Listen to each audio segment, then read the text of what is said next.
This is the video I made on a white background and I edited it to this one. The way to start is to get your background first. So I just went to my browser and searched for a studio background. I downloaded it. Look at all the backgrounds that I saw.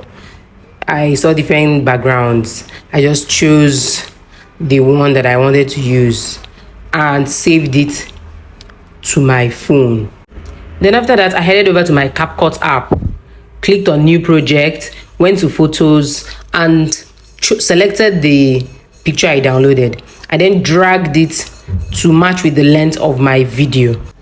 After this, I went back and see this arrow button for going back. I now clicked on overlay, add overlay. I came to video and selected the video I made. Then I went to ratio to choose the ratio I want. I want it to be a reel, so I chose the ratio of the one that has TikTok sign, 9:16.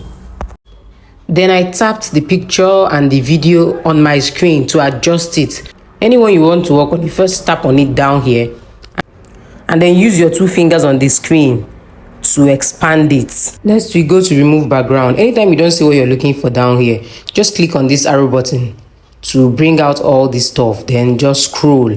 We'll scroll until we see cut out. Then I'm going to use this chroma key to specify what I want to be removed. This white background is what I want to be off. And then I click on remove background. The background is now taken off.